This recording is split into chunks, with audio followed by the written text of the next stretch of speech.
बिस्मिल्लाहिर्रहमानिर्रहीम। अस्सलाम वालेकुम एवरीवन। मैं हूं आपका मेज़बान मोहम्मद उसामा खालिद। उम्मीद करता हूं कि आप सब खैरियत से होंगे। कुर्लुश उस्मान की एपिसोड नंबर 180 रिलीज हो चुकी है और उसके साथ ही एपिसोड नंबर 181 का पहला ट्रेलर भी आ चुका है। और आज की वीडियो में हम उसी ट्रेलर पे बात करेंगे कि उस ट्रेलर में नई एपिसोड के हवाले से क्या चीजें दिखाई जा रही हैं। अगर बात की जाए आज की एपिसोड की, तो आज की एपिसोड काफी इंटरेस्टिंग थी, क्योंकि एक जानब तो ओस्मान बे ने सोगोत को मंगोलों से वापस हासिल कर लिया है और ओस्मान बे की आवाम ने भी उनकी मदद की थी और जरकुताई भी जिंदा बच चुके हैं। और इस एपिसोड में हमें ये देखने को मिला कि वो सिर्फ उल्गन का ख्वाब था जिसमें वो गाजी और जरकुताई दोनों को मरते हुए देखती हैं।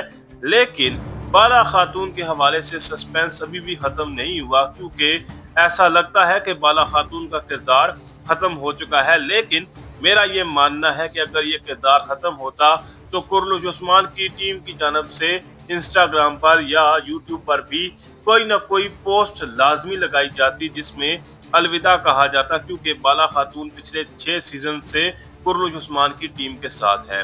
और अगर ऐसा नहीं हुआ तो इसका इनडायरेक्टली मतलब यही है कि बाला खातून अभी जिंदा है। और अब सवाल ये पैदा होता है कि उनको बचाएगा कौन या किसने उनको बचाया होगा। तो मेरे हिसाब से या तो हलीमा यानी कि मरियम ने उनको बचाया है या फिर सोफिया ने।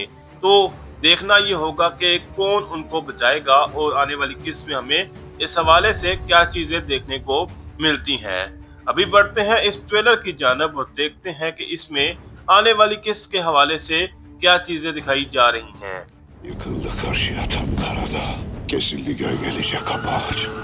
ट्रेलर के पहले ही सीन में ओस्मान बे नजर आ रहे हैं और वो बाला खातून की लाश को लेकर आ रहे हैं। ऐसा लगता है उनको कि ये बाला खातून ही है, क्योंकि उन्होंने उनकी उंगली में अंगूठी देखी है। तो अब वो ये बात बोल रहे हैं कि आप लोगों के सामने जो एक स्याह पहाड़ मौजूद था, यानी कि एक मजबूत पहाड़ मौजूद था, वो नीचे गिर चुका है। और उसके साथ वो ये भी कह रहे हैं कि जो सायादार दरख्त था वो भी कट गया है। और उसके साथ साथ यहाँ पर ओस्मान बे बाला खातून के घोड़ी आला जाके पीछे जाते हुए नजर आ रहे हैं।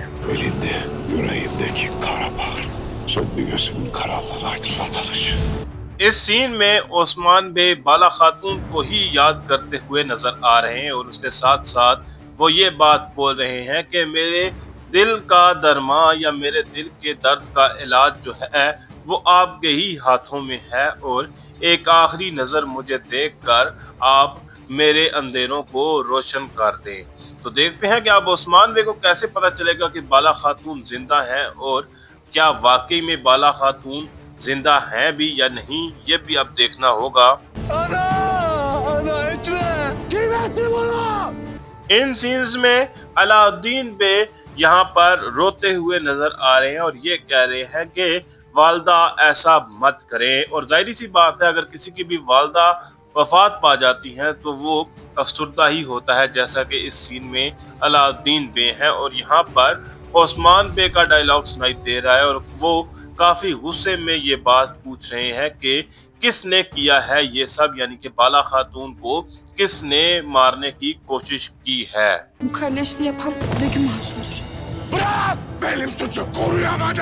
यहाँ पर एक जानब मरियम खातून यानी कि हलीमा खातून ये बात बोल रही है कि ये जो घटिया काम है या ये जो गद्दारी वाला काम है ये बेगम खातून ने किया है। और उस पर ओस्मान बे कहीं जाते हुए भी नजर आ रहे हैं और उसके साथ साथ जरकुताई सिपाहियों से अपने बाजू छुड़वा कर ये बात बोल रहे हैं कि मुझे छोड़ दें, ये मेरा जुर्म है या मेरा गुनाह है।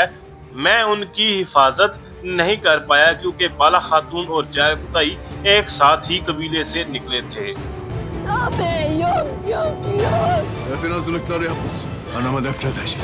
यहाँ पर फातिमा खातून भी काफी अफसरदा नजर आ रही हैं और वो भी रोते हुए ये बात बोल रही हैं कि मेरे भाई ऐसा नहीं हो सकता।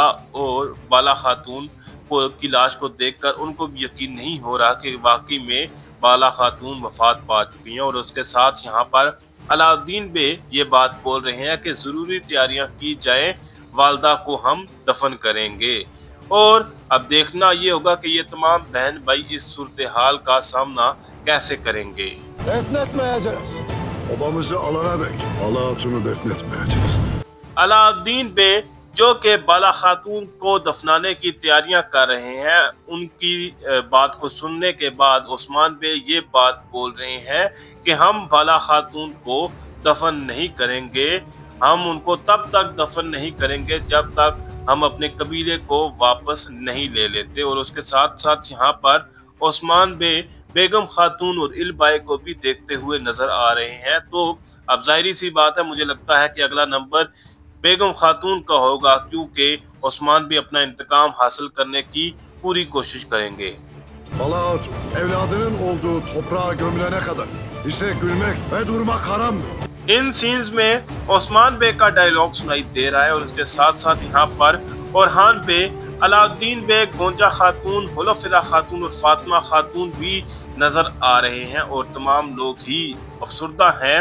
और उस्मान बे ये बात कह रहे हैं कि जब तक हम बाला खातून को उनके अपने वतन में अपनी बेटी के साथ दफन नहीं करते, तब तक रुकना और हंसना हमारे लिए हराम है। और जब उन्होंने बेटी वाली बात बोली तो तब वहां पर आपको मरियम खातून यानी कि हलीमा का हल्का सा रिएक्शन देखने को मिला होगा।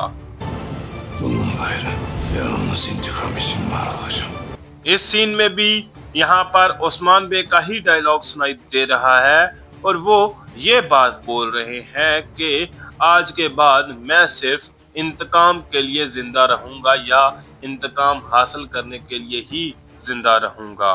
और यहाँ पर उस्मान बे इस लाश के पास ही मौजूद है, जिसका हो सकता है वो मुआयना करें और कोई ऐसा जख्म याद करें जो सिर्फ बाला खातून को लगा था किसी जंग में, ताकि इस बात का अंदाजा लगाया जा सके कि ये लाश वाकई ही बाला खातून की है या किसी और की।